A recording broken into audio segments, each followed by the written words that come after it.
Okay, so now that the hype of the World Cup is starting to die down in the US, reality is starting to set in again. And the reality is that ICE is still around. And there have been 2 deadly shootings that have happened in the last couple weeks. The scary part is that the 2 victims were not even ICE's target. And when I say they're not their targets, I don't mean that they got hit by stray bullets. What I mean is that ICE deliberately stopped them. And they weren't even the person they were looking for. And I think the past 6 months, leading up to the World Cup and stuff, all of the reports for ICE have really died down. But it doesn't mean the detainments and things have stopped. I really do think, and this is just my opinion, the honeymoon for the United States thinking that the World Cup is going to save them, well, that honeymoon is over. Because 2 innocent people that were shot by ICE, this is the real United States now. And I have a video here to remind everybody what happens when you actually get detained. I've been searching for this video for a long time, and one of our viewers named Otios was able to send it over to me. Thanks for pointing it out, because I've been searching for this for a while. But I want to show everybody a sneak peek of this video. I was scared at this point. All the guards were armed. They took me into a cell, and they actually took all my clothes off and felt around in all sorts of ways. Very violating stuff, let's just say that. I'll show the rest of the clip later on in the video. But first, I want to go to the first report out of Maine. And before I start, I want to give everybody a reminder of what our least favorite governor said last year. I think this was last year, June. And when she said this stuff last year, I knew this was going to come around to bite her in the ass. Well, that time has come, and I've been waiting a very long time to re-show this clip. Let's take a look. Governor Janet Mills insists her state is safe to visit. Enjoy our ski slopes, our trails, our villages, our beaches. You can do that safely. But even before the governor heard from the audience, New Brunswick's premier weighed in. Lots of people don't feel safe in the U.S. right now, and for good reason. And so until that changes, I think the climate for visitors will continue to be difficult. So I want everybody to remember what Governor Mills said in this clip. That we should go visit their ski hills, their villages, their whatever other bullshit she said. And that her state is safe. So without further delay, let's get started with this first report out of Maine. Tonight, this is breaking a deadly ICE-involved shooting in Maine. A man is dead after he was shot by U.S. Immigration and Customs Enforcement agents in Biddeford, Maine. And this new information tonight, we've learned that the man who was shot was not the intended target of a warrant. Now, if that doesn't concern you, I don't know what will. Because as a tourist going to Maine, I wouldn't want to be constantly looking over my shoulder, just making sure that ICE is not around. Because we know there's no consequences for ICE. Because when Renee Good and Alex Preddy were murdered, there was absolutely no consequences to ICE. And I'm pretty sure the same's going to happen for these 2 new cases. But I'm focusing on the words of Governor Mills, saying that her state is safe. And I have a question. Do you think Governor Mills would care if any tourists get detained, harassed, or murdered by ICE? I'm going to guess no. Because all she really cares about is us spending our money in her state.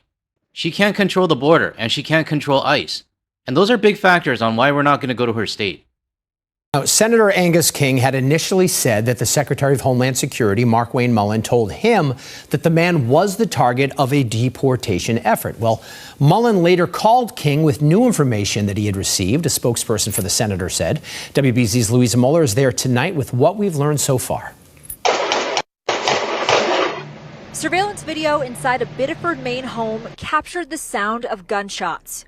I heard 4 distinct gunshots, and then I heard a man between ages 30 and 40 say, "Move your car."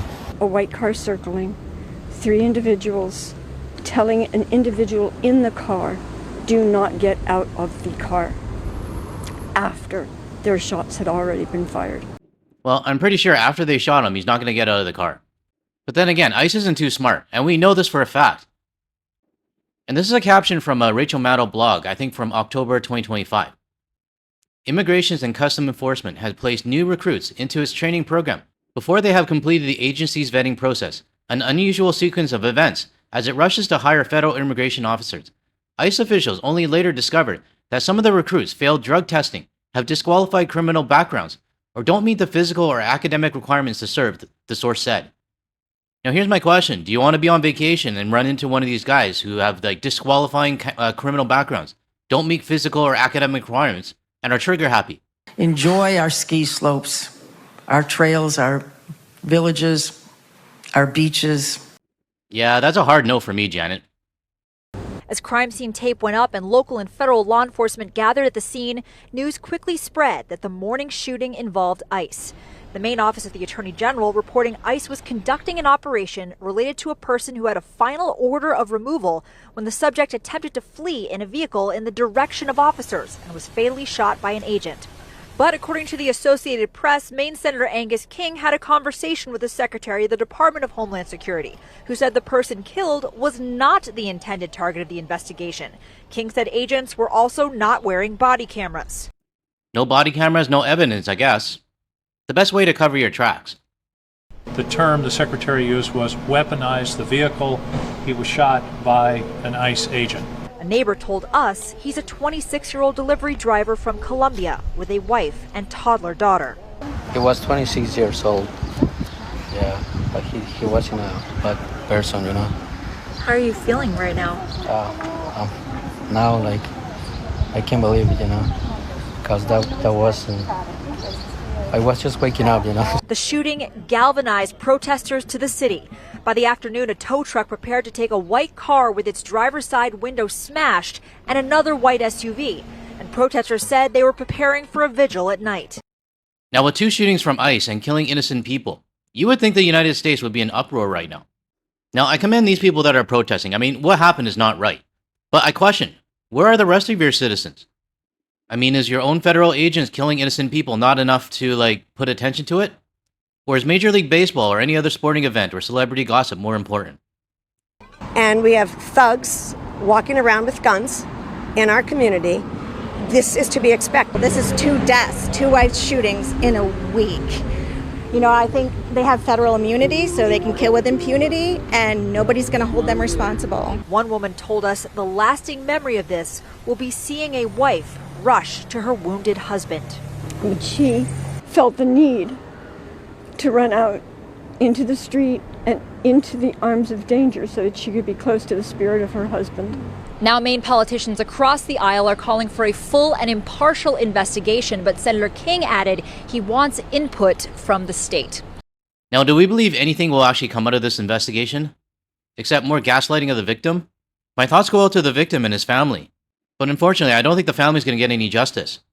And not to sound insensitive or anything, but it's also not our problem. When I say ours, I mean like everybody outside of the US borders. But this incident that happened in Maine, it emphasizes that this woman's words are hollow. And she's willing to have Canadians cross the border and risk being detained or like bullied at the border or even having incidents with ICE just to help her own economy. I haven't said this in a while, but go screw off, Governor Mills. Now, this wasn't the only incident that happened within the last couple weeks. There was another one in Houston. And again, this person wasn't the intended target. We got news of yet another fatal shooting by ICE, this time in Houston, Texas. At approximately 6:50 in the morning, local time, ICE fatally shot this man, 52-year-old Lorenzo Salgado Araujo.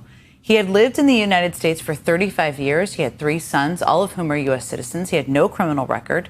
He was picking up employees on his way to a construction site on Tuesday when ICE says they stopped his van as part of a targeted enforcement action. I'm going to guess that his skin color had something to do with it. Just saying.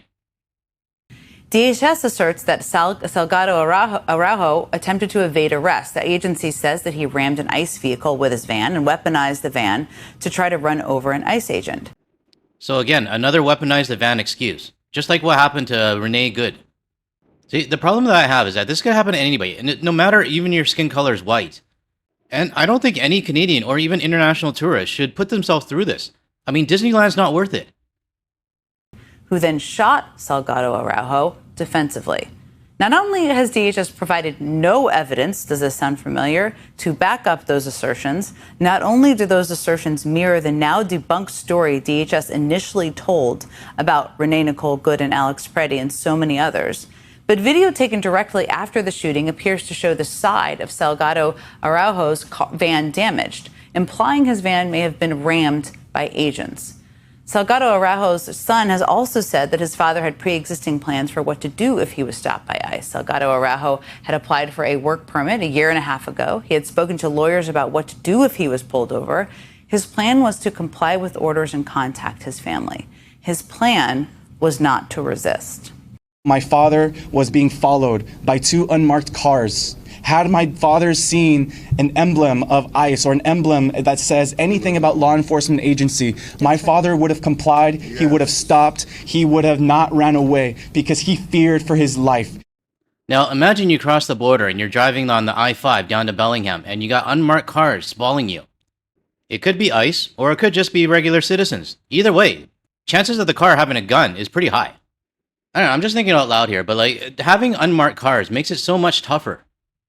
I mean, if you had like a DHS or ICE logo on the side, citizens wouldn't have to question whether it's ICE or whether it's just like random people trying to rob you. The Department of Homeland Security says that the shooting is being investigated by the agency's own internal inspector general. The FBI says they are just investigating the alleged assault on a federal officer, but they aren't investigating the shooting. And the local district attorney says the feds have sidelined local officials, and while they are trying to investigate, they don't have access to everything the feds do. Does this sound so familiar to you? Yeah, it sounds really familiar. But do you think the families are going to get justice? Do you think they'll do a proper investigation? Probably not. This is just going to continue happening. I mean, we had 2 in the last 2 weeks. Maybe another month or 2 months, we'll have another shooting again. There'll be a few people protesting, and then, baseball's back on. Sometimes I ask myself, why do I care about the United States more than their own citizens do? I mean, I don't want to see this happen to anybody. But I always have to remind myself, hey, GTL, it's not your country. Just don't bother. Now, for us outside of the border, and for those who still insist on going to the United States, even after everything I just reported, this clip here gives a little bit of insights on what happens if you get detained. And I'm going to play this one straight through so you can hear his story. So this isn't the biggest offer I've turned down. This is the biggest offer that I was never able to make. So we got an offer a few years ago to cover a high-tech stadium being built in the US. It was $300,000. So I was like buzzing. And I've never told anyone this before, but packed my bags, flew to the US, and I got interviewed by Border Control. They said, what are you here for? And they said, come this way. So they took me to a back room, and they said in this back room, you can't take your phone out. So I had like all the people from the sponsor and stuff like that waiting for me at the pickup area, and I couldn't tell them that I'd been pulled into this room. Eventually, like probably a couple of hours had gone, it started to become really accusatory, and eventually they took me into a deeper room, and I was scared at this point. All the guards were armed. They took me into a cell, and they actually like took all my clothes off and like felt around in all sorts of ways. Like very violating stuff, let's just say that. And then they let me kind of put my clothes back on, but they still didn't give me my phone. And I was stuck in this cell, no ability to contact anyone. Family had no idea where I was. I remember just feeling like inhuman. 26 hours passed before I got sent back home. I got deported, and they didn't even give me my phone till the flight had taken off. So that's when I was able to actually text my family, yeah, sorry guys. It all fell apart. Every single time I go to the US now, I get taken to a second room, I get interviewed because this like black mark is next to my name. And I'm scared. I don't like it. 26 hours detained, strip searched, and not being able to contact anyone. This is not an unusual case. I mean, there was another person from Australia, and his name is Alistair Kitchen, and he went through a similar process. And basically, I think he was held for 48 hours. He was deported, and he wasn't allowed to use his phone until he landed in Australia. I'm sharing these stories because the ICE detainment and arrests are still happening. It hasn't been in the news very much lately, mainly because the World Cup's been taking the center stage and stuff. But the World Cup's only got a couple more games left, and then it's going to be done. And then reality's going to set back in for the United States that, hey, we're not a good country. Not everybody is coming to our country and cheering anymore. I know a lot of people going to the United States still, they're going to say, oh, it'll never happen to me. I even had one person email me a while ago saying, I'm white, it's not going to happen to me.